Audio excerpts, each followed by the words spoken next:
Long, a 2 to tie. Michigan would have to bring it. Oh, he walked! He walked and the referee missed it. Weber brings it into the front court.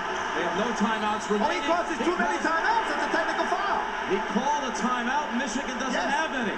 He got by with a walk, and Jimmy calls a he calls a timeout. He doesn't realize that's Michigan's too many, and so it'll be a technical foul. North Carolina shooting and the ball.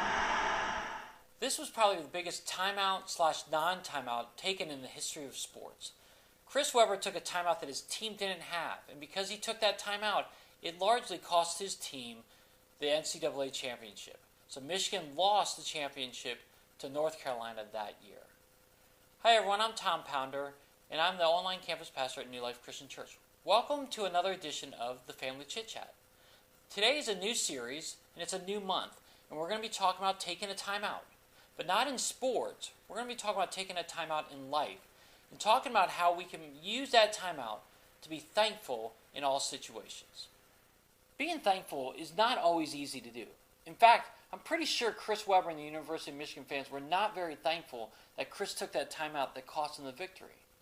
But as Paul, one of the great missionaries of all the world, of all time, he said this one time in 1 Thessalonians 5:18.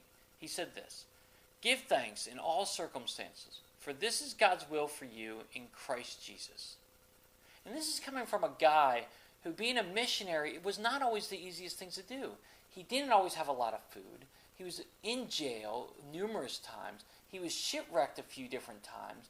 He was constantly given death threats, and then also discouraged, wondering, is anybody listening to the good news of who Jesus was?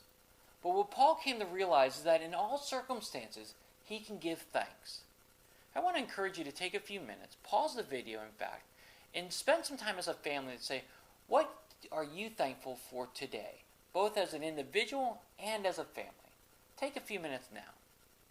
As we wrap up the video for today, I want to encourage you to really look through 1 Thessalonians 5:18 and memorize that. That's our verse for the month, and I want to encourage you to be memorizing it together as a family and to be able to take a time out, both as an individual and as a family, and really think through, what do you have to be thankful for today despite your circumstances? Hey, I really appreciate you watching this video.